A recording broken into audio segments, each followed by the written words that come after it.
Yep, and you're alive. Right now. Okay.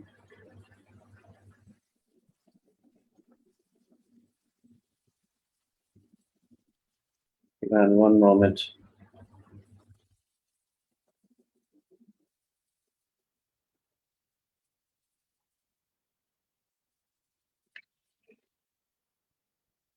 Okay, let's get going here now.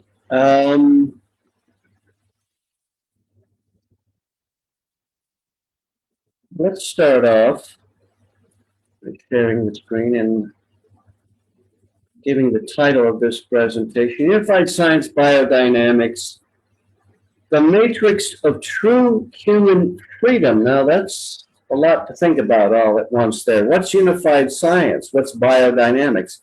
For that, what kind of matrix are we talking about? Is it that one? Well, no. That'd be kind of fun. Wouldn't believe it? No.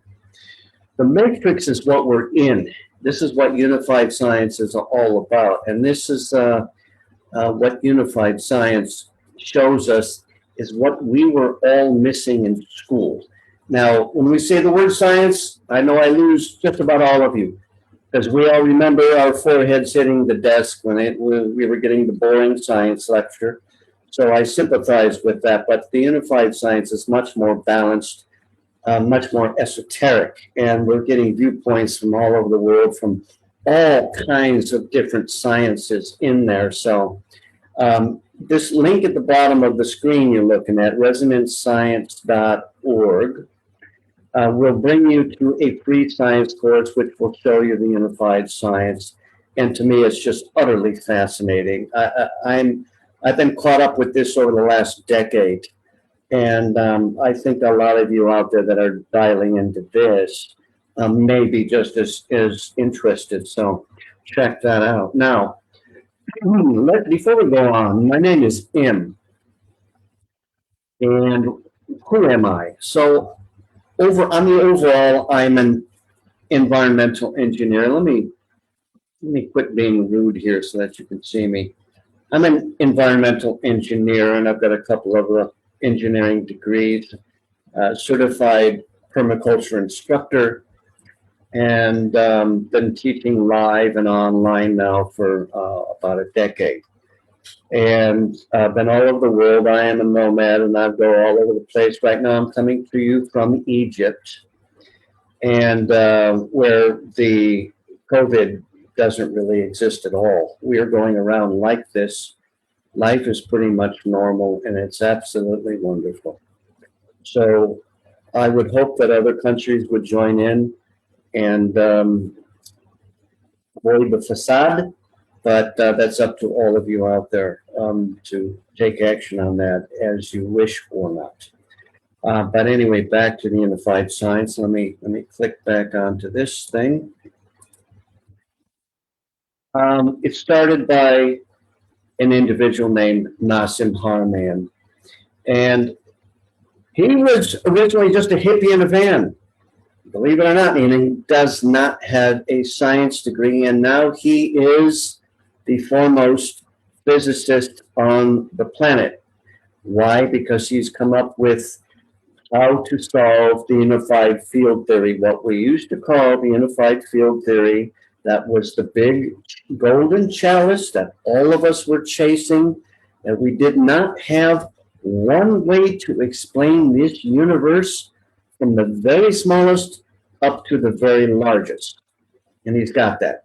And it's being accepted. You see this worldwide associates. That's the part that of acceptance by hundreds and even thousands now of scientists and laboratories all over the world that are proving out and experimenting with and re-theorizing all the things that Nassim has come up with, and coming with very accurate results that absolutely agree with what he's come up with. So all the papers, etc., that he has published, everything that he has been saying for the last 10 to 20 years is now being finally accepted in a wider and wider circle around the world, and even some of the staunch, short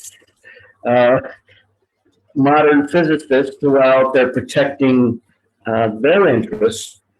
Of course, let me come back to you, because I'm going on a bit here.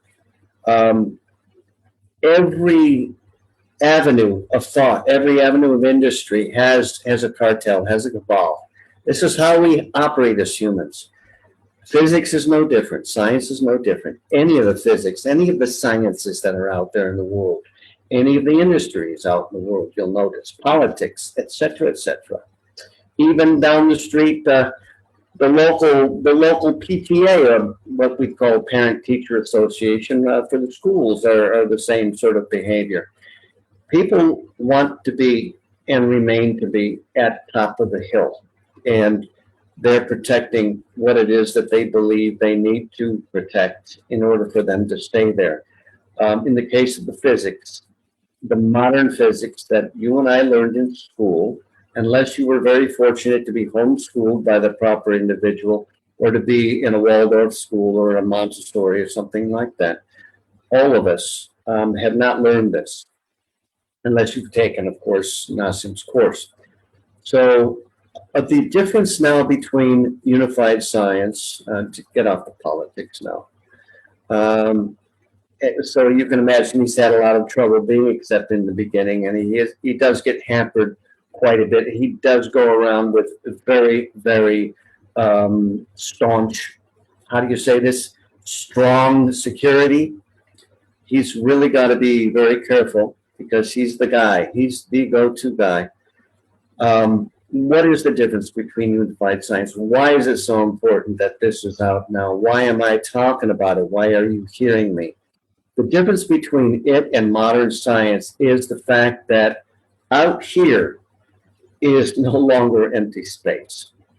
It's full of energy. We are swimming in energy right now, all of us. All of us. We always have been, we always will be. This is how the universe is put together.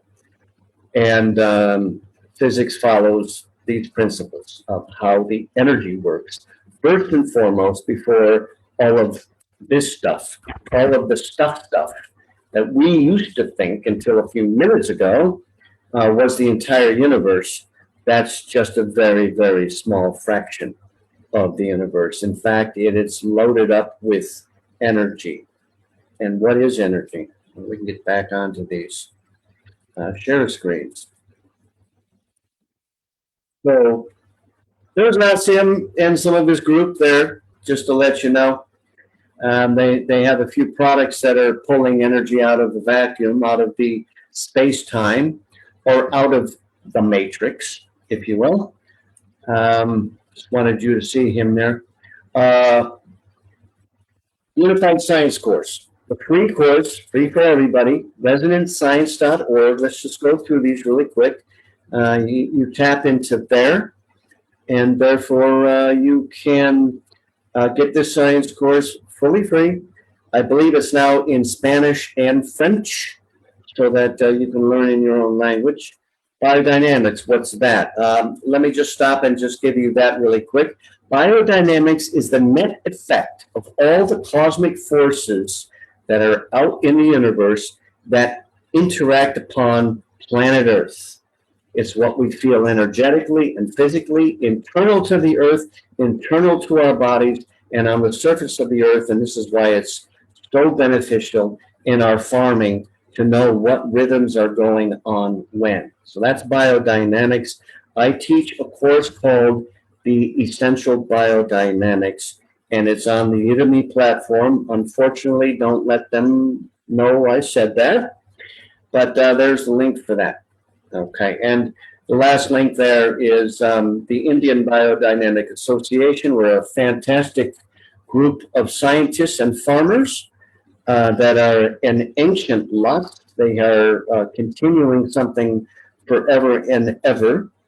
And that's their link there to get the biodynamics calendar. So moving right along here. So back to the unified science. As I was saying, It's peer-reviewed, which means there's other scientists that are agreeing with him all over the world that, yes, we are swimming in energy. Why don't we feel it? We'll get into that. It's verified by experimentation. They have reliably repeated worldwide.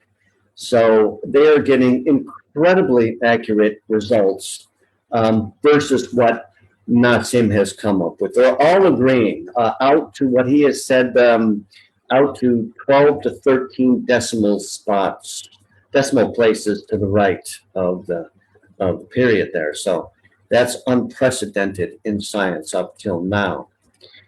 So disclaimer, I've got to say this. The views and information presented herein do not necessarily represent the views and information that's presented by Resident Science Foundation or its associates. Okay, moving right along. What's this? I'm just giving you a heads up ahead of time here. This is a 64 tetrahedron structure. Why are you looking at it? It's a 360-degree sort of symmetrical structure that is the very smallest structure that can exist to contain energy. Okay? Keep that in your mind because you're going to need that later. Now, this is a little eye fun for you. You know how to cross your eyes and make the third object appear in the middle. You could try to do that right now and see if you can get a little bit more on the 3D effect of that 64 tet structure.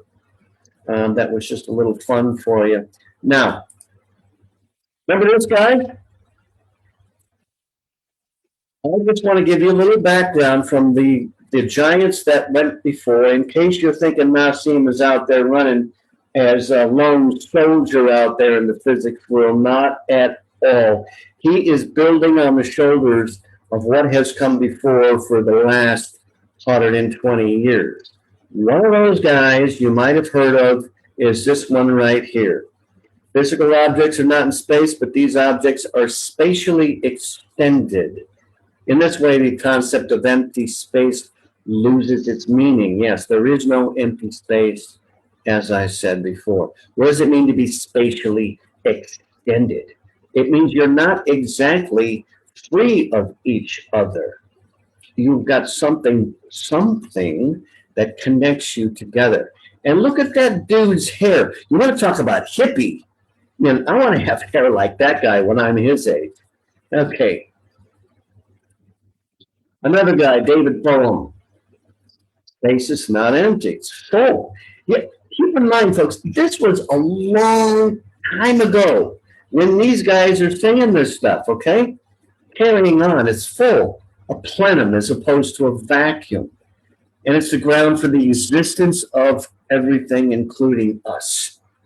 The universe is not separate from this cosmic sea of energy. In fact, it is the sea of energy. The universe is only the sea of energy.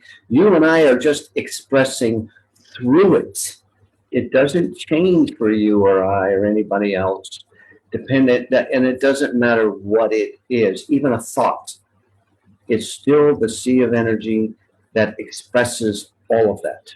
Okay, and that's David Bohm. Here's another guy, more recent, 2004 Nobel Prize. Vacuum again. They're all saying the same thing, right? Okay. The absence of particles, in other words, visible physical particles. The absence of excitations, what we can measure with today's instruments. There's not the absence of structure. What's the structure? It's the 64 tet I showed you just earlier. Okay. Well, here's some interesting guys walking all together. John Archibald Wheeler with the man himself. And a couple other men themselves. No point is more essential than this, that empty space is not empty. It's the seat of the most violent physics. Now, who was John Archibald Wheeler? Perhaps this is arguable. Perhaps he was, in fact, the greatest scientist of all time. He has fostered 3 to 4 other Nobel laureates in his career.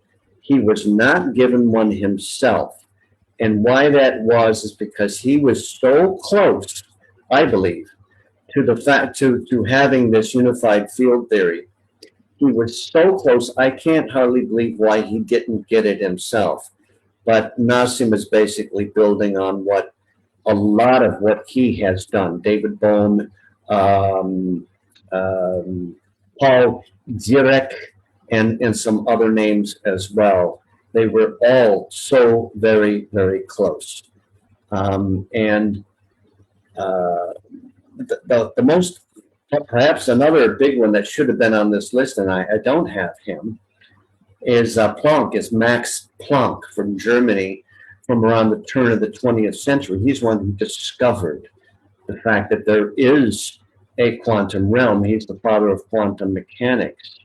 And he's the one that our concept of energy is built upon. So apologies for not having him on board. Okay, you see this? This is the 64 tet structure as it maps onto a flat surface. Okay, it's called the flower of life. I want you to keep this in your mind, like that other structure I showed you before. They're the same structure. And now what I want to do is stop sharing. But I want you to now, any of you who pick this up later, because right now there's no one here but me and Callum. So we're going to go through a visualization. It's going to take a little while, so I want you to get ready. Get your seat prepared, get your pillows out, and make sure, put your, set your cell phone to stun. Don't have any interruptions going on. Put the cat and the dog in another room. You know what I'm talking about. Okay. And get yourself ready here. And I want you to just relax, and I want you to close your eyes. Keep the structure in your mind. Okay. Now, you don't have a body right now, but your presence is in the midst of a huge field that surrounds you in all directions. Now, you can see and you can breathe. Everything's just fine.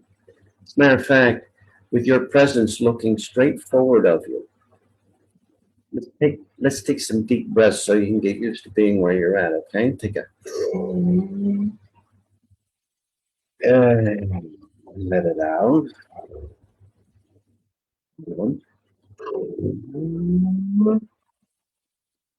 And let your breath.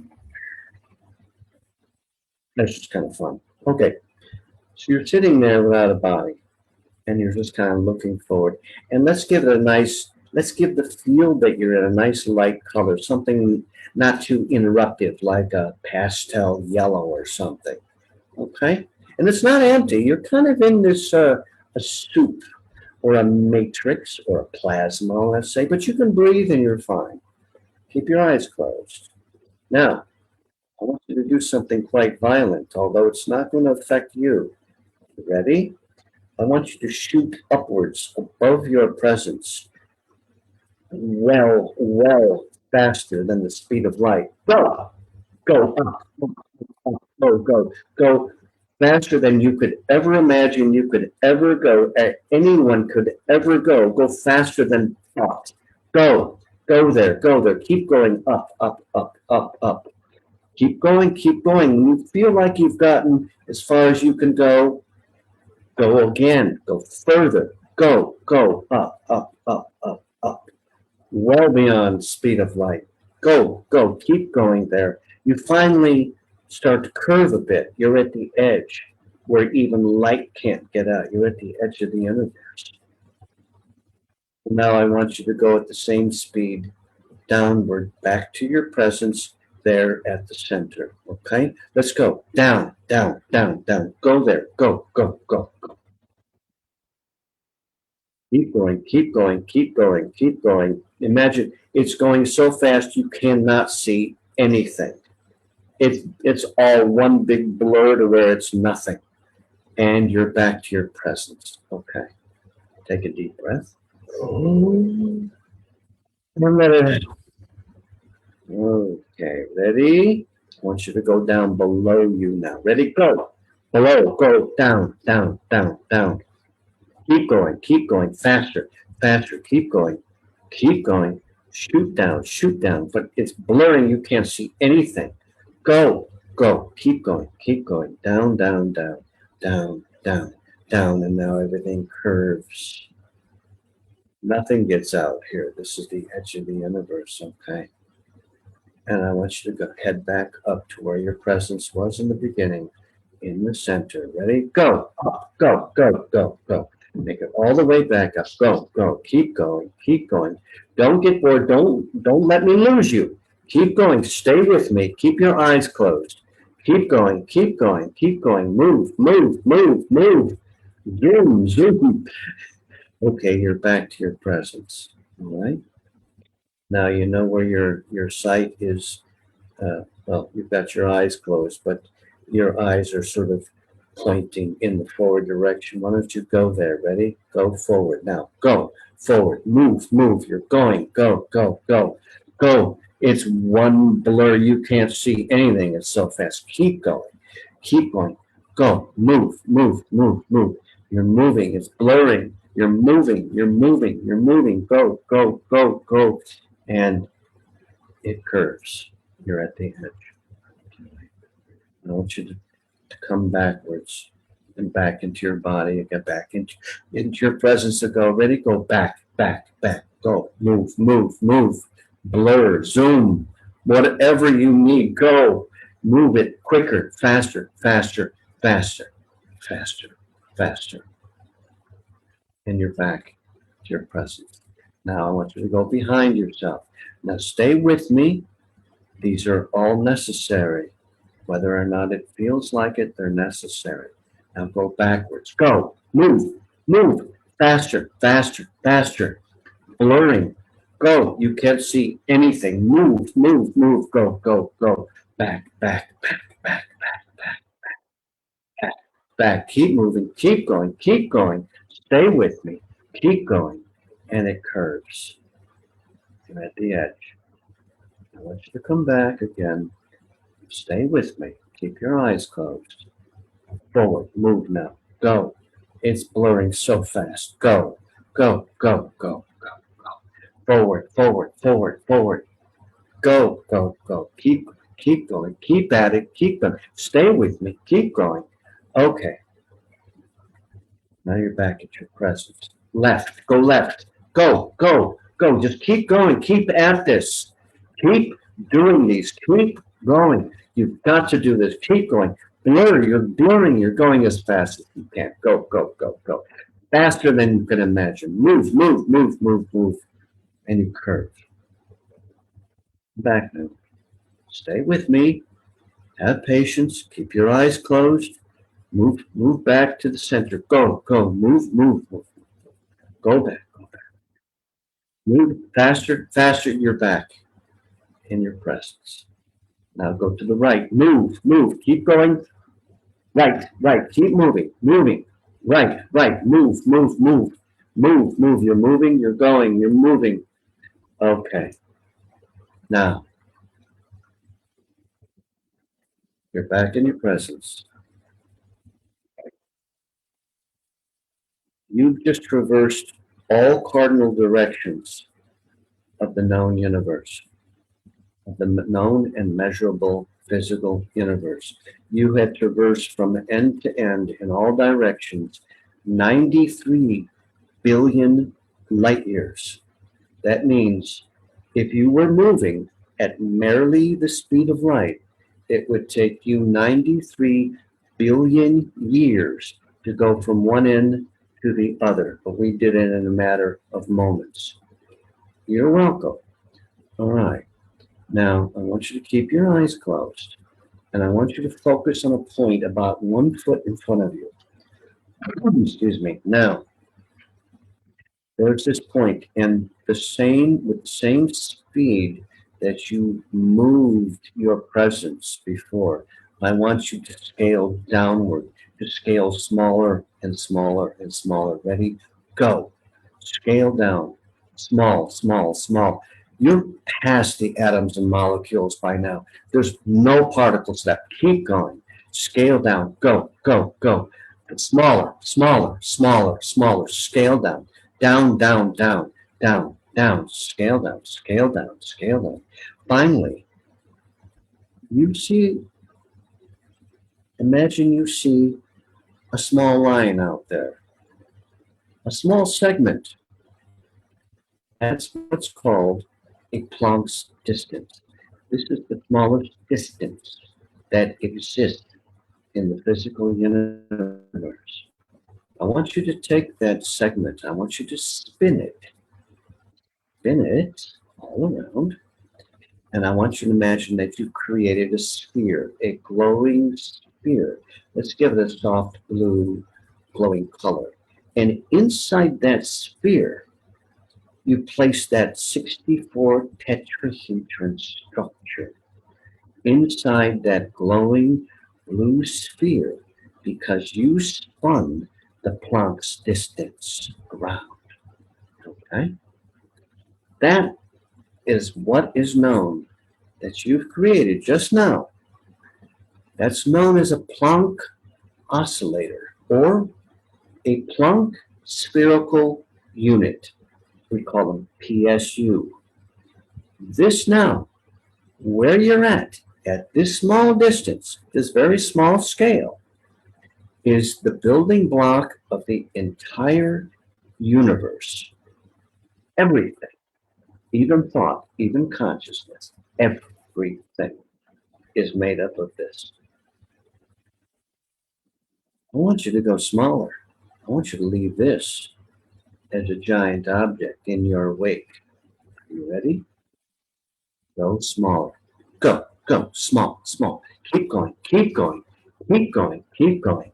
Go smaller, go smaller, go smaller until you can't go anywhere. You've arrived at the point at which nothing is smaller. You've arrived now at what is known as the singularity. This is the building block of the entire universe.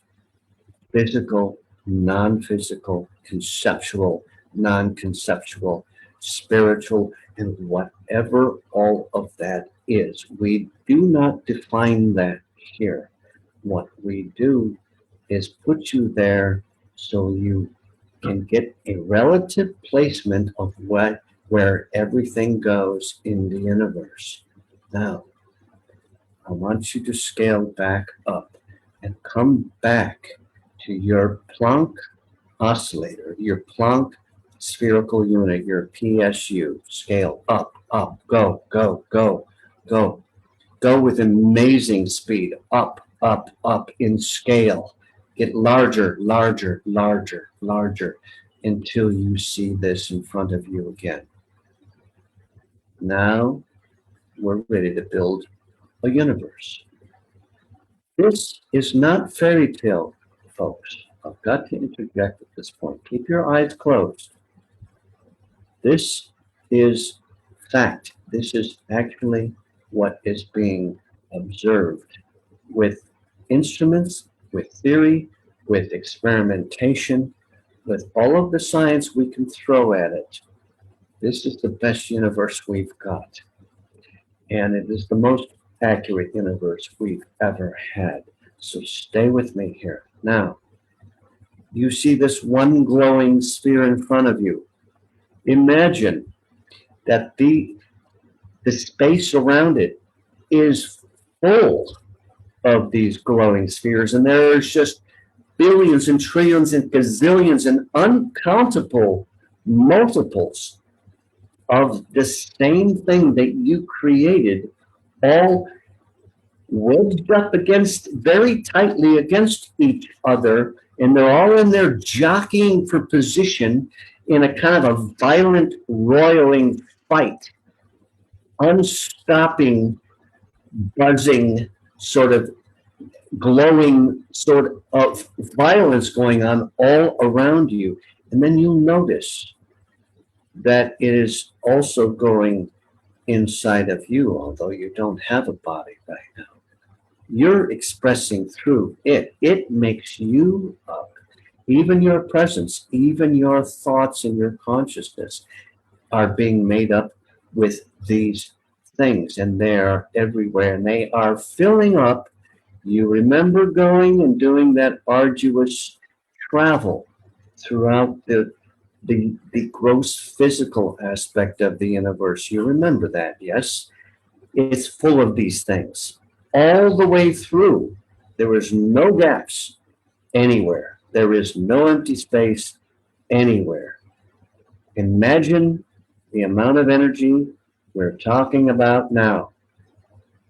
And if you can tap this energy by accessing one of these Planck units, you can have access to all the energy in the universe, although that's far too much for you to even imagine what to do with. Now, I digress. Keep your eyes closed, please. We're going to scale up now at an incredible speed, okay? You know the drill. Scale up, up, up, up. You're leaving these things behind. You can't even see these anymore. You're blurring so fast. These things are so small. You're in an empty field once again. This nice pastel yellow field. But you're not quite back where you started.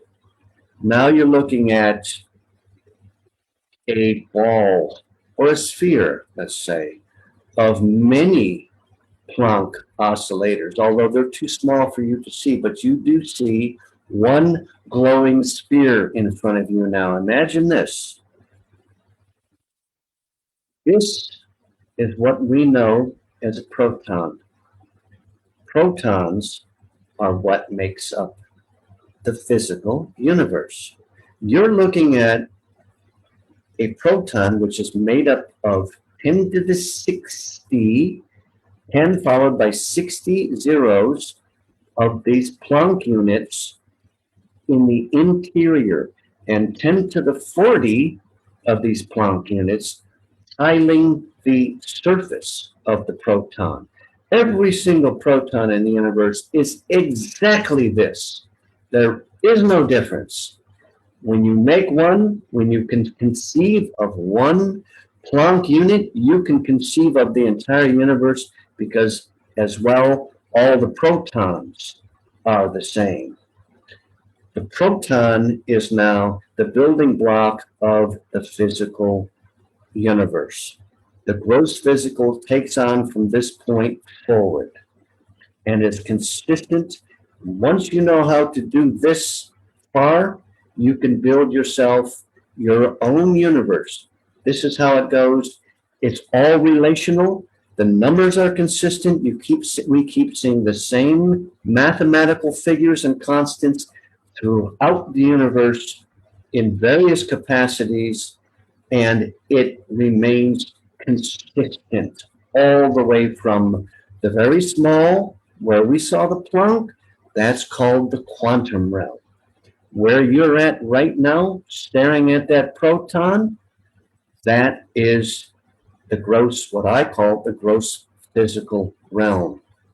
Now, imagine that your body is now with you. Now keep your eyes closed. Look very, very slowly down. Imagine your body's there, but just a glowing form of your body with all of these protons and Planck units filling up the space in the middle there. And you can see sort of glowing sort of outlines of blood vessels and all of these organs going on. But basically, you're a glowing form there so that you can see what's going on, that you, in fact, are expressing through this matrix. This matrix, which is created by the Planck units, that forms protons, the protons which form atoms and molecules and organs and systems, that's all working in you, and it's all just expressing through the matrix as it has always been sitting there with or without you. You are expressing through it. Now imagine, keep your eyes closed. This is very important. Keep your eyes closed. Imagine the objects in your room now, expressing through this same matrix that we have just described together. All of the objects in this universe, everything, even the air molecules that you cannot see, are expressing through the same, what we call the vacuum, space-time, or the matrix, or plasma. Take your pick, whatever is most comfortable for you. All of the objects that you've ever been aware of in your life are expressing through vast, roiling, violent energy made up of Planck units, which make up these protons, which make up all of these molecules and atoms and make up all of the objects that you're accustomed to seeing that we never learned in school. Now keep your eyes closed. Just take that concept in. This is not fiction, folks. This is very closely related to the modern physics you learned in school. We're adding in the fact that you're surrounded by energy. That's all. And now, everything in your room is exuding, expressing through this energy. It always has. Don't worry, you can still breathe. Everything is still normal, and it will be after this presentation. Trust me. Now, what I want you to do is open your eyes slowly and look at your screen. And you see the flower of life. This is one Planck unit as it maps onto a 2D surface, onto a flat surface, and it's called the flower of life. That's the 64 tetrahedron structure that I had you looking at before. Let me go back here and see if I can't. Sorry for this delay in the progress. Okay.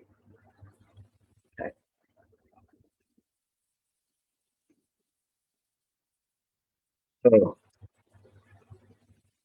look around your room now. Take the time to look around your room with new eyes. Everything you've ever known has been expressing through this vacuum. Now, if you're familiar with this, I don't want to bore you, so we'll get moving right along. So, but this is in fact how our universe does work, and it's a lot more complicated than this, but this is it in the basic. Now, let me just describe something relational to you. You may be familiar with Fibonacci, the Fibonacci series, and this is where we start. It goes like this: 0, 1, 1, 2, 3, 5, 8, 13, 21, 34, and it goes on like so. Okay. Now, this is a mathematical little trick devised by Fibonacci way back. And once you get between, is it what, 34 and 55? When you get between those two numbers and you make a ratio out of those two, you reach a number which is very curious indeed.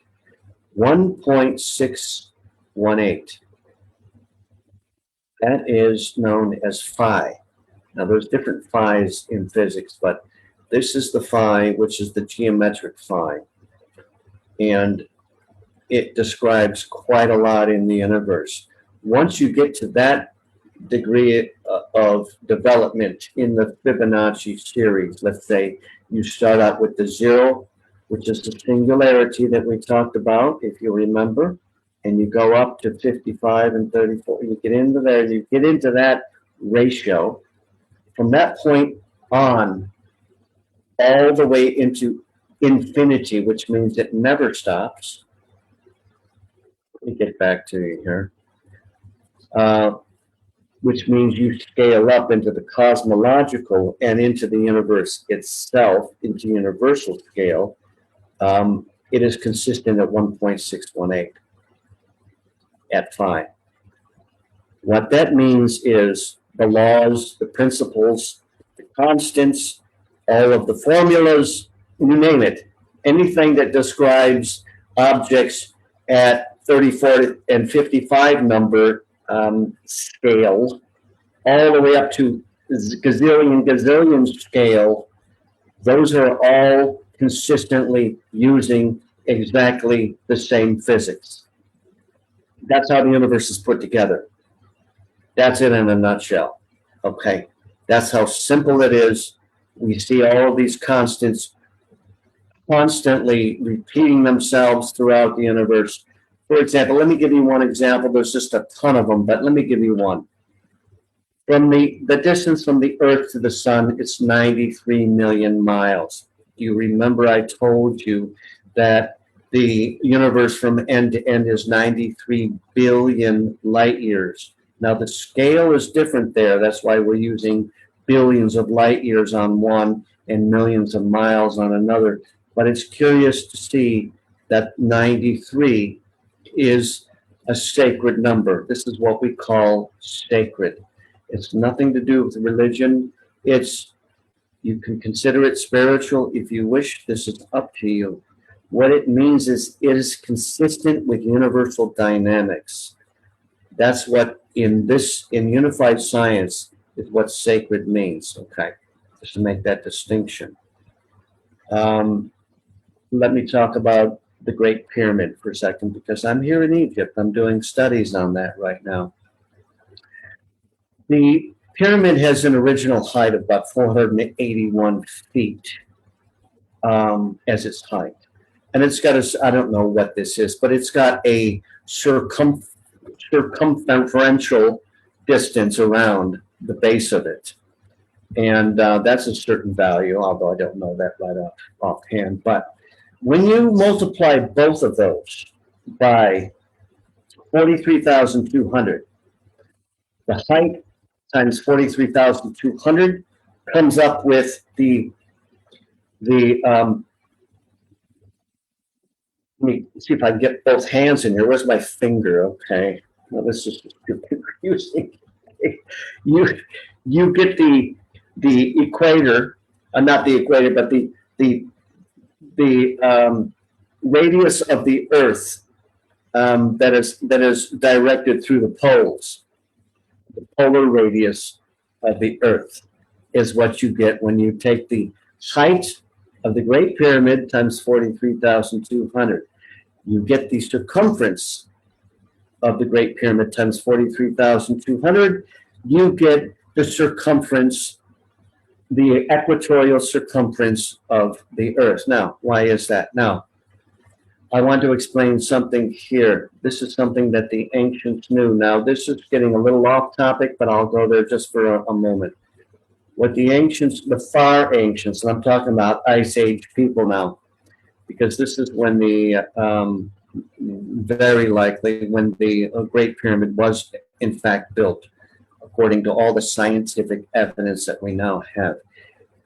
They knew that if you followed sacred numbers en route to building something, to designing something, such as this pyramid, it now is tied in with universal dynamics, and now you could have the capability of universal energy and power at your disposal. This is what they knew. This is why the Great Pyramid is as it is.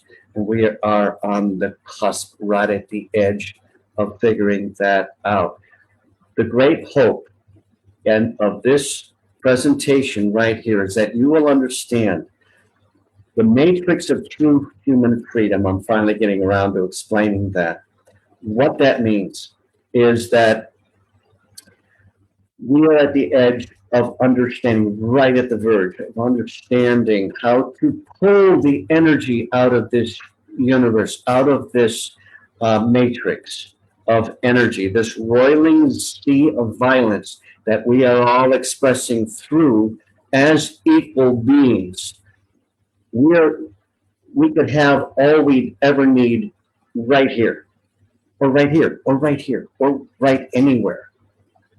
Energy is all around us and it's through us, and if we can tap it, we have unlimited potential, unlimited uses for it. And I want to ask you one question now here that's very pertinent for our present situation. When you've got all the energy, and I mean electricity, and I mean motion, whatever you want to use it for, when you've got all you need right here, where's petroleum in that picture? Where's a bank? Where do you need money? Where's irksome things like insurance? Where's any of this? You want to talk about freedom? That's what I'm talking about. True human freedom. What is freedom? The ability to do what you want when you want to do it. You look around, you notice there's not a whole lot of that going on right now. So we're at the edge of this. We're hoping that it doesn't fall in the wrong hands ahead of time, before we can all of us as a world population can get our hands on it and cancel all that out, make that all irrelevant. That would be very sweet. And I'm going to go on now with the remainder of the presentation. But I've laid the groundwork now for why this presentation exists. And it's not a hope, it's beyond a hope. It's a promise. This is coming. We're at the verge of it. When it actually will occur, I don't know. But probably around the world in several spots, or maybe in one great spot, it's occurring. They're not about to tell us right away. There are great dangers involved with finding this out, and how to protect that and how to get it into enough people's hands. That takes a greater genius than this Einstein can ever figure out. So good luck to them. So let me get back to doing some sharing here, and let's move forward. All right, now remember back in your visualization here, the proton is this glowing sphere here that I had you look at. This is all these PSUs, although this is kind of glorified. The PSUs at the scale of the proton would be so numerous you wouldn't be able to see any of them. There'd be so many of them. But this is kind of the flower of life expressing a proton there artistically. Now, here's a fun little fact for you. Remember, I may have told you earlier that I'm gonna stop the share for a sec. Look, all of this stuff, things, the stuff behind me, the wall, my hair, all of yours, all of everything you've ever known. That's what is known as matter. That's the matter side. That's the radiative, expressive, explicate side of the universe. Okay. How much of that do you think is in the total mass energy of the universe? In other words, the total content of the universe. Do you think that's a great percentage? Because there's a lot of it, you'll notice, and there's a lot of huge galaxies out there, and all of this stuff, billions of galaxies, in fact, trillions maybe, that are out there endlessly unwinding through space. Do you think that's a large percentage of the entire content matter, what I'll call the content matter of the universe? In fact, not at all. What I just described, the radiative explicate matter, is 0.00000 something like this 1%, a very small amount. Whereas the energy we talked about in the visualization, all of that we can't see or feel or touch or do anything with, the contractive, the implicate, the energy, that roiling sea of violence is 99.9999999 ad nauseum percent, a huge percentage of the mass energy of the universe. So you thought you were the whole show. As a matter of fact, you're much, much more of the show because you're just about all energy, which puts you on exact equal lines with every other human, every other being, every other concept, every other object, every other large cosmological event and explosion and thought and conception that's ever existed in the universe. You are on exactly equal footing because you're all of us are coming from the same expression of the same energy in that same one matrix, the same one vacuum, the same one sea of energy. This is a little graphic of how that one proton, which is the building block of the physical universe. Here we see, okay, proton. At the top, you see 10 to the 40. That's all the tiling Planck units. That's just covering the surface. Inside in the blue area, you see 10 to the 60. That's all the Planck units that fill up a proton. Even a proton's not empty. Full of energy, just like the rest of us. Okay. Then we see the mass of the proton there at the bottom, 10 to the minus 24. Now, they're saying now, according to this conceptualization of the fact that there's all this energy going on to fill up everything, it's within a very small number times 10 to the minus 24 grams of code data. What's code data? Code data is the official number that all scientists are supposed to use around the world. At least they can agree on something. So we've got something called code data. Hallelujah.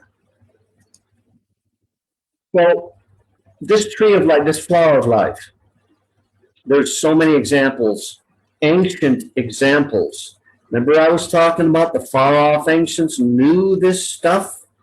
Look at the examples here. I hope you can zoom in on some of this.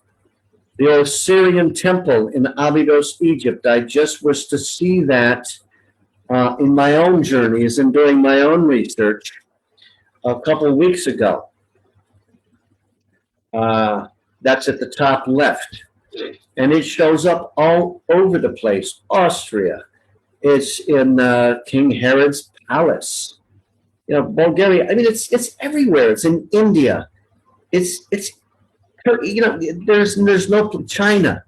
I mean, that's a real. I mean, look in the Forbidden City at your lower left there. That's an amazing. Look at this work. You know, the talents that existed. But they're basically saying, we guard the secrets of the universe here. Enter ye not unless you can deal with that.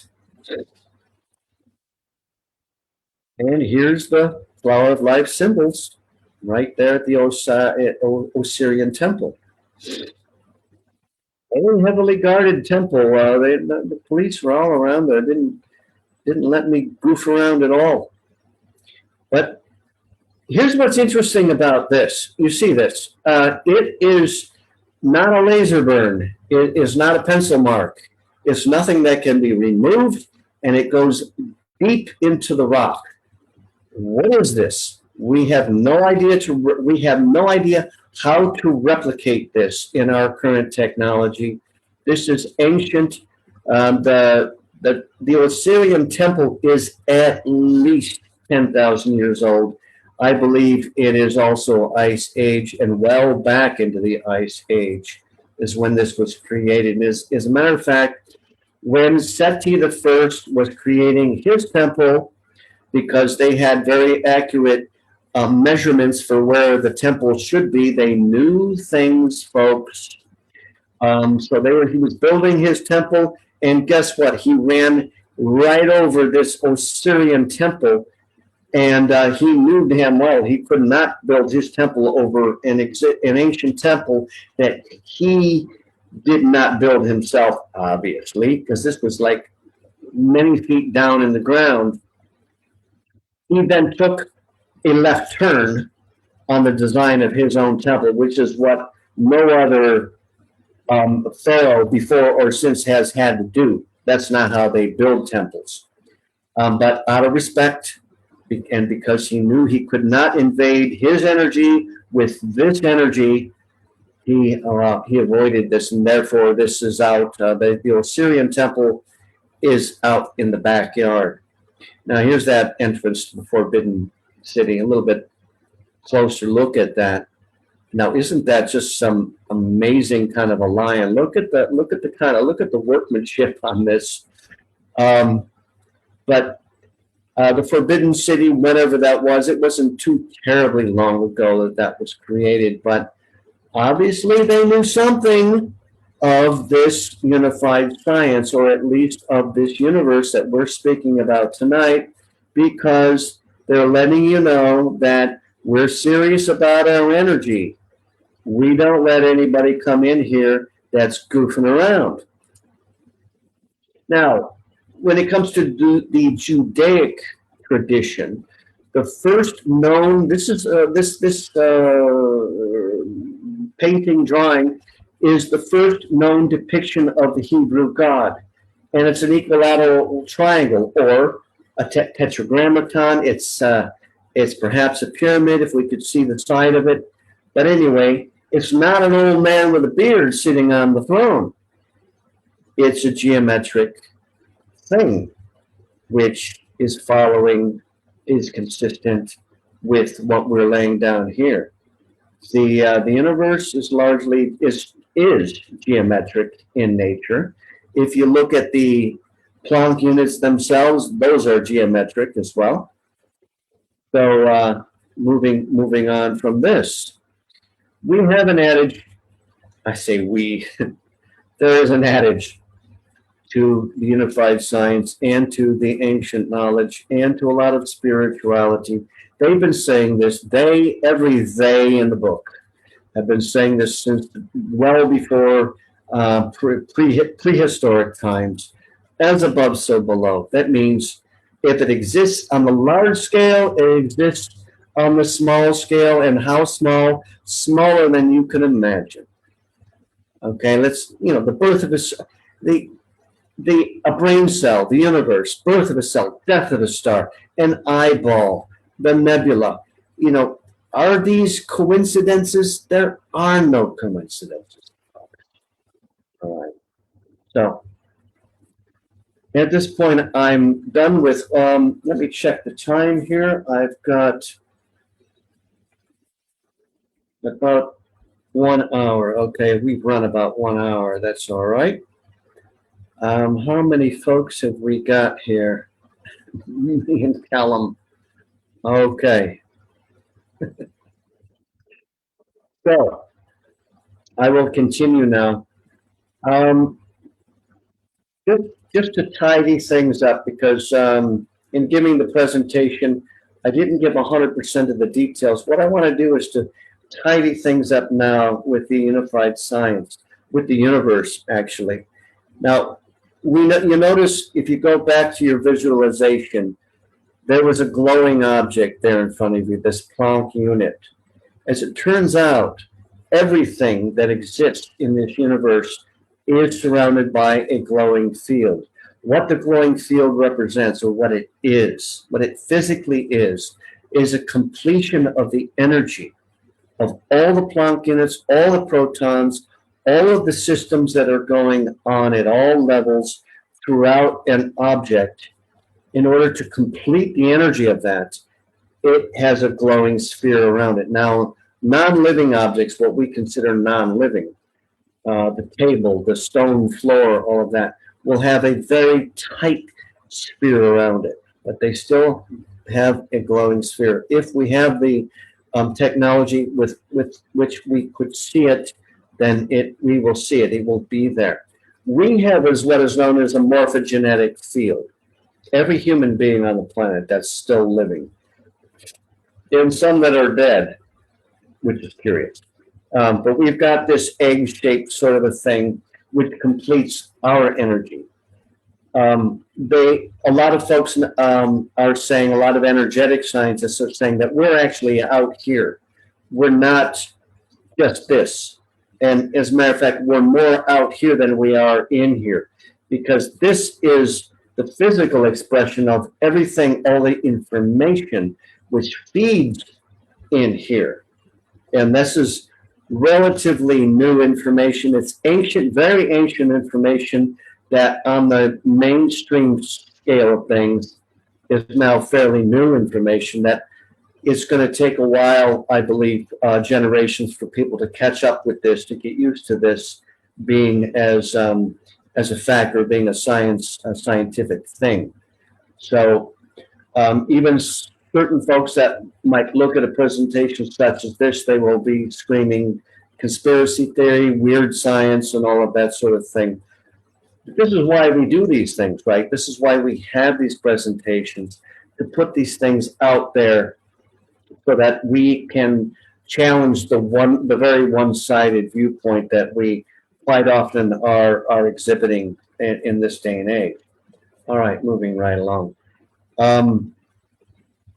As well, I had spoken of a relational aspect of the universe by having the Great Pyramid relating to the size dimensions of the Earth, by multiplying two of its own dimensions by 43,200.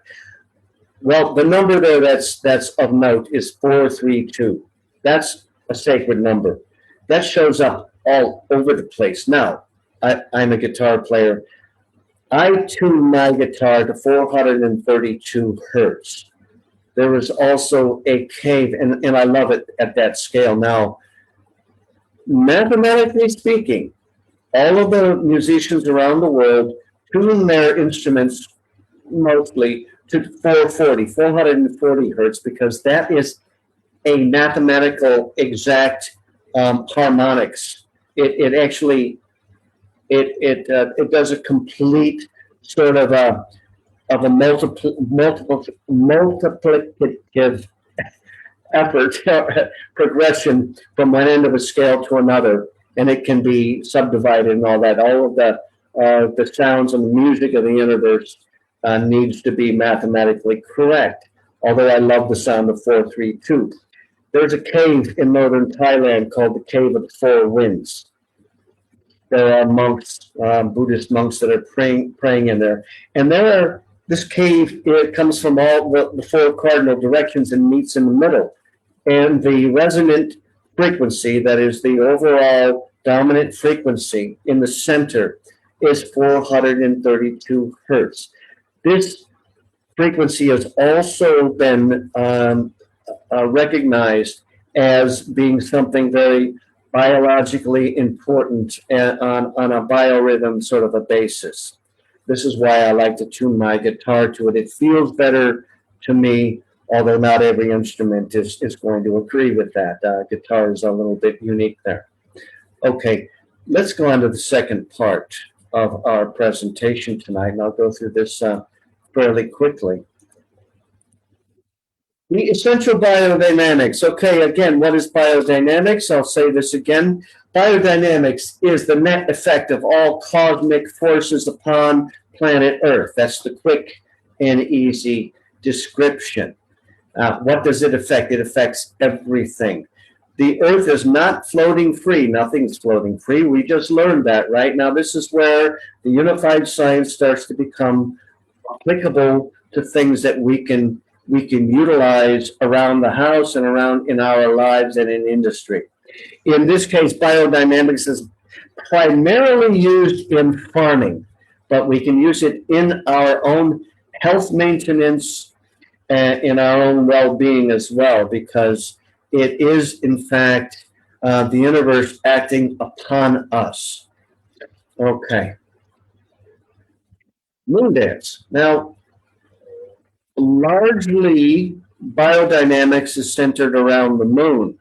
And why would that be? It's because the moon is the closest and the most influential cosmic object to us.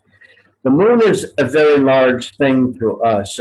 It's about 25% of the size of the Earth, and that is huge for a satellite. And this is why we've only got one satellite. We wouldn't be able to hang on to any others. We've got a lot of NASA space junk flying around and around out there, but nothing that's planetary size like the moon. We do have occasional comets and asteroids, etc., and debris that are attracted on a cyclical basis to the Earth. But the moon is it. So then we've got 6 moon rhythms involved in biodynamics that we keep track of by utilizing a biodynamics, what I call BD, the BD calendar. Now, there's 2 ways to consider moon. Moon with the outer cosmos is the sidereal. Sidereal is the majority use that we've got with the moon and biodynamics. Synodic is the moon as it interacts with the sun. Now, synodic movements are some of the moon rhythms that you're about to learn, but most of it is sidereal. So, getting on with the rhythms. By the way, one of the synodic effects of the moon is when it crosses the path of the sun. This is what is called a moon node. And this is a no-no. This is a negative day in the farming and in your health prescriptions, whereas you would not do this, whatever you've been doing on a daily basis. You would not do it on this particular day if you happen to look up in the sky and see this occurring, for example. The ecliptic plane is a fancy term for the path of the sun across the sky. When the moon crosses this path, it could possibly have an eclipse with the sun. Now, a solar eclipse means the sun, the solar, is being eclipsed. A lunar eclipse means that the moon is being eclipsed. In the case of a solar eclipse, it's the moon that gets in between the moon and the sun and the Earth. In the case of a lunar eclipse, it's the Earth that gets between the moon and the sun. Now that I've thoroughly convinced you, we'll move along. As I was explaining before, biodynamic planting calendar. These guys are fantastic. The Indians have been going along unbroken for thousands of years. This is the oldest known scientific community on the planet. Maybe not these guys specifically, but in terms of sciences, we do know that astrology, astronomy, and all of these kind of cosmic things were the first science. These were the first scientists, and the longest unbroken chain of scientific endeavors is occurring right there in India. And I think the biodynamic community there is carrying that torch very well. And they offer free calendars, and their website is very, very useful, and I do recommend you scouring through that website.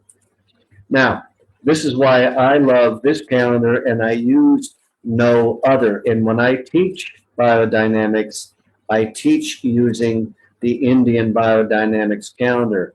Look at this. It's this month.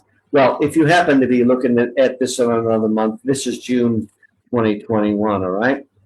So you can go down there and find today's date, which is 22nd. And let's just mosey along and see what we've got going on. It's a leaf day. What does that mean? Well, we'll get into that. Summer solstice was yesterday, right? And it happened, and they tell you exactly when it happened. The apex of that was 9 in the morning. Now, that's Indian time. Here's the thing. The apex events, exactly when these things are at the heightened most condition, is done precisely by these scientists. But so you have to, wherever you are in the world, you've got to adjust for where you are. You know, you have to add some hours according to what your time zone is. So for myself, I'm about 4.5 hours earlier than India, so that summer solstice for me occurred something like, what would it be, like 4:30 in the morning uh, on Monday, the 21st. Okay, so this is how that works. So whatever times you see, adjust it for where you're at in the world, but it's still very worthwhile using this. Now, on the 22nd, which is a Tuesday, now I'm coming out of that myself, but those of you who still may be, if you're listening to this live, which you're not, you would still be on Tuesday, and it's a leaf day. Now, let me explain something. We've got 6 rhythms here that we need to explain. Let me go backwards here. All right. If you look on this flower, leaf, fruit, root. Flower, leaf, fruit, root. Flower, leaf, fruit, root. What goes on throughout the year is exactly that, unbroken, forever. What that describes is the moon over the zodiac. What's the zodiac? The zodiac are 12 constellations that go all around us during the course of a day, the course of a year, depending on what you're measuring. Now, you're all familiar with your zodiac sign. What's your sign? And this is the same zodiac we're talking about there, okay, the Western zodiac. And the moon goes through one of these constellations. Of course, the moon is moving a little faster than the stars are because it's closer. And it takes 1.5 to 3.5 days. If you'll look at the calendar there, you'll see how long it takes before one of these days changes from flower to leaf to fruit to root to flower to leaf to fruit to root ad nauseum. Okay? And you can count the days yourself here. There's 2 days there, 2 days. I've got 4 days, 4 days, 2 days, 2 days. Okay, you get the idea. Now, depending on the time when they actually change there, that will give you down to the moment of how long it takes the moon to go through each of those constellations. So you've got 12 constellations and you've got 4 elements. We've got 4 basic elements: flower, leaf, fruit, and root. Now, that's not actually that way. The way it works is root is earth, okay? Fruit is fire. Leaf is water. Flower is air. Those are our 4 basic elements, and they chase each other around the calendar continuously, unbroken, unstopping. And what that means is, what they've done here on the calendar is they say, this is what you can plant today. You can plant a flower, you can plant a leaf, you can plant a fruit, you can plant a root. But here's the catch. If you're at a negative, you go to other aspects on the far right. Those are your negatives. A moon apogee. You see the moon apogee there on the 8th. There's a node on the 9th. There's a new moon on the 10th. There's a solar eclipse on the 10th as well. Those are all negatives. If you have a negative, you don't do the deed. You do it on a different day, or you wait for your next cycle to occur. Now, I'm going to tell you another rhythm. We've just talked about moon over zodiac. This is not very thorough. I just have to run through these, okay? So the next one we're going to go through here is ascending or descending moon. Now, this is not moon phases like new moon, full moon. That's a different one. Ascending, descending is every night in the sky. Every night in the sky, the moon goes further and further down every night, and that's descending, or further and further up in the sky, that's ascending. Let's go back to the screen share again. and find out when that occurs in June. Let's look on the 13th. If you look, I should not click on that. Okay, if you look at the 13th, the moon starts descending on the 13th. So right now, we're on the 22nd. The moon doesn't start ascending until the 26th. That means right now we're in the phase, we're on the rhythm of the moon descending in the sky night after night. So what does that mean? When the moon is descending, you don't plant. What you do is you do your earth work. This is where you do your transplanting, you do your cultivating, you do your cutting of wood, these kinds of things. You can do your grafting if you're a grafter. These kinds of things happen on descending moon. On ascending moon, that's when you do your planting. Hopefully you get out there on a fruit day to plant some fruit, a fruit tree on an ascending moon, and it's not raining, right? That's the problem with BD sometimes. All right. So that's ascending, descending moon. Now, new moon, full moon. That's what everybody thought that ascending, descending moon. That is where the moon changes phases, yes. Now, it doesn't mean anything in between. It does mean something when you're at the new moon. Actually, really about 3 days before and after a new moon, and 3 days before and after a full moon are no-nos. Those are negative days. You don't plant, you don't do anything. You don't step in the field on those days, okay? And that is because those are days of extremes. When you're on a full moon, the moon is woman. The moon is feminine, the sacred feminine, and the moon is water. When the moon is full, there's too much feminine, too much goddess out there dancing in front of you, too much water, and it means mold and fungus, and that's not good for your planting, all right? So when the moon is at the opposite, when your moon is in new moon, that means it's disappeared in the sky. You can't see the moon, which means it's very close to the sun, doing a synodic thing, right? That means the moon virtually disappears energetically. The moon's gone. As a matter of fact, that's dry. That's too dry. As a matter of fact, that's unstable. And as a matter of fact, stay out of your field. You know, play guitar, whatever, you know, go to a party. Don't farm. Right? Negatives mean no. This means you every time. No. There's no exceptions. Yeah, don't mess with the universe, folks. You can, and many times you can get away with it, but let me caution you. Have you heard the stories? Everyone has, of the ancient or not, the villages that all went out one day to plant and they did not have a crop that year and they were all facing starvation. You've heard those stories, right? It's because they went out on the wrong day. They didn't check their BD calendars. Anyway, that's my opinion. All right. So, eclipse is just, eclipse is just a fancy way of saying new moon.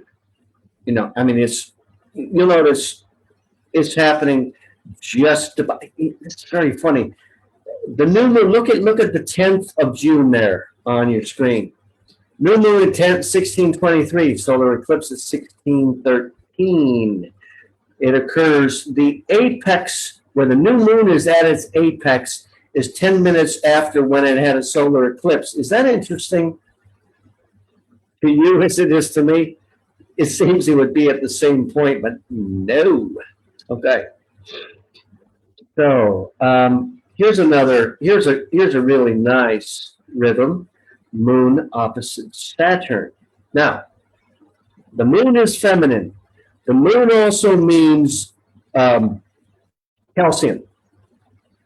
Okay, and that's growth. That's coming out of the ground. That's the feminine. Look at me, light and love, and and going upwards and exploding with healthy growth, that's the moon.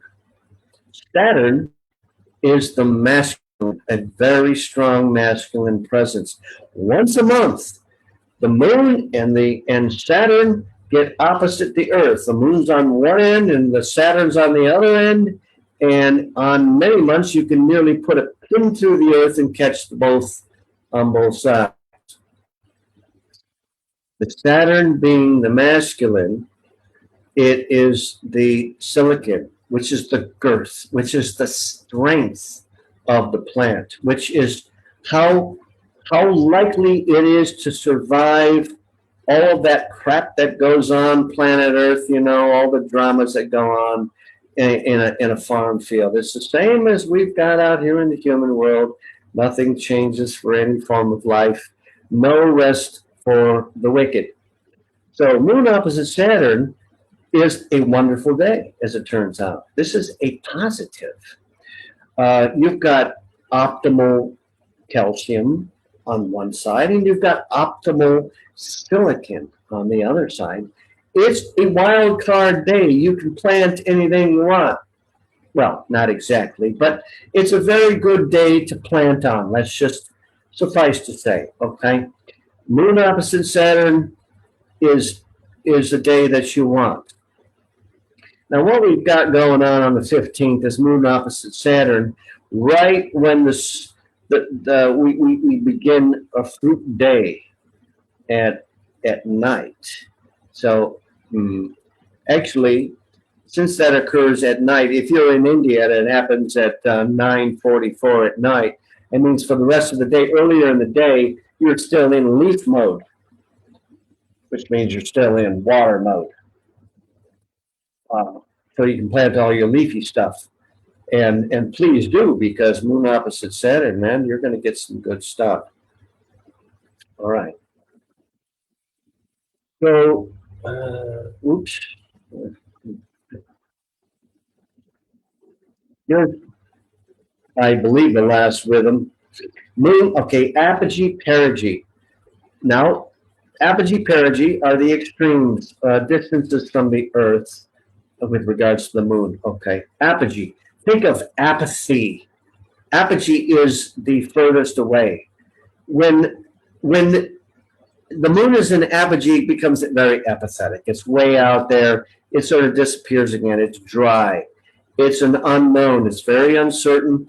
Don't step foot in your field. Once again, it's a negative. Same thing with perigee. Perigee is the closest point of the moon to the Earth. Too much feminine, too much goddess dancing in front of us, too much water, too much mold and mildew and all of those hazards, too many bugs getting too happy. Forget it. Don't disrupt any of that. It's a delicate situation. It's a negative. All right. So that's it. Those are our rhythms. Let's move forward. This is a biodynamic farm I had in Thailand, just showing you some results of that. Here's a very dear, sweet lady, a friend of mine, Amelie, who has since passed, God rest her soul, in Ladakh, where I was attending guest house for a few years.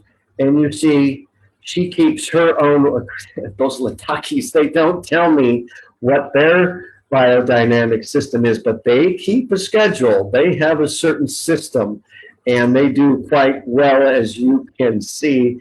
Everything they do in the entire kingdom of Ladakh is organic and on some biodynamic sort of rhythm, and she does very well.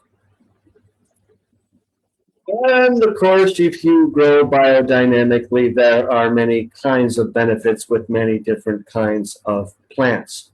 So I will stop the share at this point. It is kind of a pity we haven't got any other participants. I did get one message just for Callum to be aware of, was someone who said, what was the link?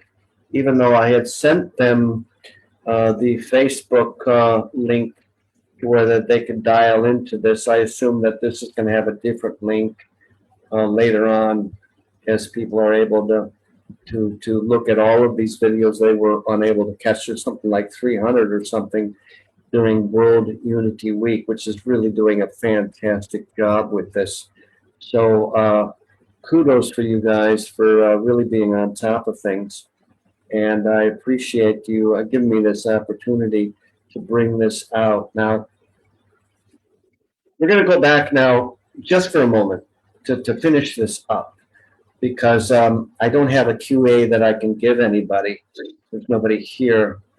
I talked about the matrix of true human freedom, and I did describe it earlier, but let me reiterate here, because we're at the cusp of something that can be very telling for the remainder of human history.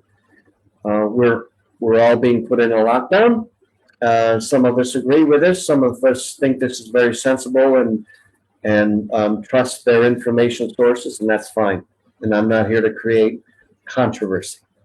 And there are others who very much disagree with that this is something that is being put upon us by people who are wanting to kind of control things. As a matter of fact, run the planet. Now, if you mention things like this, there are an awful lot of folks who are trained to instantly say conspiracy theory, or to say you're talking weird science, or you're misinformed, or things of this nature. And what I want to add to the story here is I am definitely of the viewpoint that these things are going on. You'll notice there's a global control happening. When have you seen this world ever get along or ever cooperate to such a degree where everybody shuts down all over the world all at once? Have you ever seen this kind of cooperation go on ever in your life, or ever in history, anybody's history? And the answer, of course, to that is no. And how could this occur? It's because there is a global control that is occurring. Now, if it was of very good intentions, very loving and loving kindness, and all this running throughout everything that's occurring, then this would be a great thing, that the world is finally in a harmonic sort of behavior. Everybody is getting along finally. Everybody agrees with everybody. But you'll notice all the wars that are still going on, and all the disagreements that are still going on. The fact that we can't even agree on what the real science is, or we can't agree on what to have for dinner, for God's sakes. You see, these things are not true. We would love to be harmonically convergent. We would love to be one big, happy human family, but we see that it's just not happening. So the fact that all of these countries are agreeing on one thing all at once means that somebody, very small group of individuals, yes, they're running the show. Okay, that's one way of looking at it. What we'd like to do, what I would like to do, what this course would like to, what this presentation would like to show, is that these individuals are not necessarily acting in our best interest. You'll notice that there's a very big disease thing going on, and there's a lot of controversy around that. Are the figures accurate?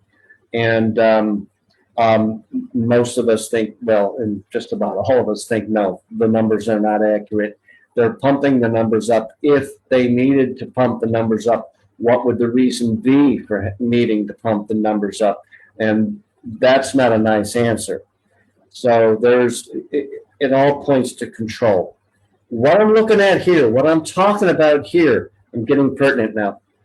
What I'm talking about here is having the control back in your own hands as an individual, as an equal expression out of this one matrix, this one plasma, this one space-time or vacuum, whatever you want to call it, that we all express out of, we're all expressing through equally.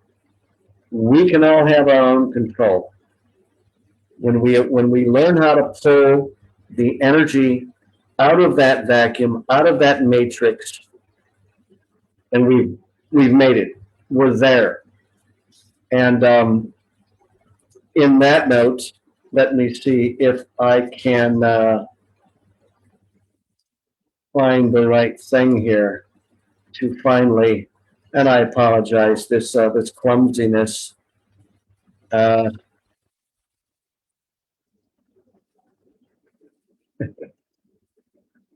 I'm sorry about that. I don't know how to run this thing. Um,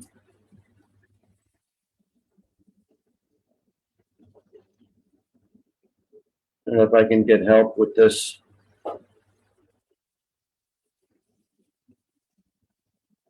No, never mind. Okay. Um, Apparently, Callan was gone somewhere. Okay, so I am finishing up now. But when we finally, I'm hoping that by giving this presentation, that the scientists in the world, they're out there looking at this, those who know scientists in the world, this is a real thing. I know that they're aware of this already.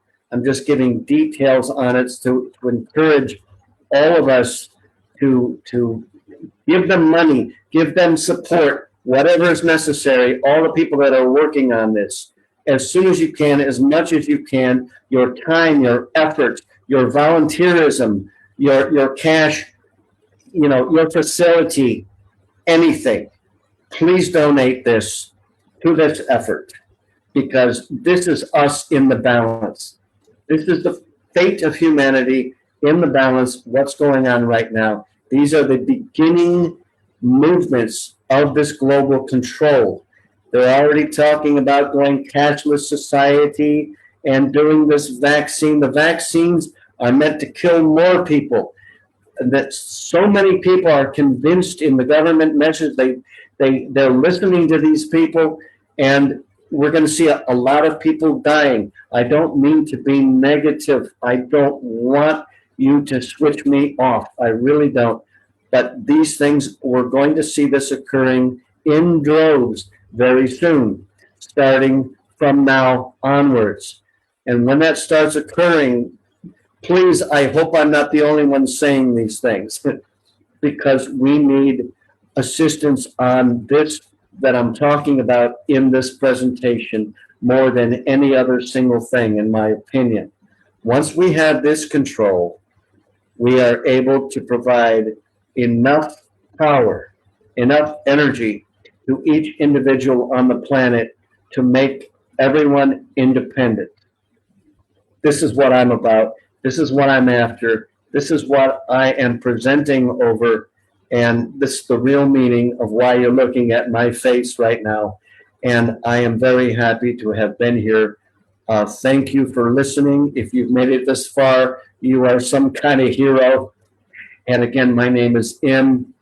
And if we go back to the initial here, oh, this is how I can do this. No, it isn't. Forget it. All right. Anyway, again, my name is Im. I hope I'm back. I assume I'm back. And I'm found on udemy.com at Simple Life Courses, and as well, I'm found all over the place. But we're out of time, and I'm tired of talking about it. So, everybody, enjoy the rest of World Unity Week, and we'll see you around.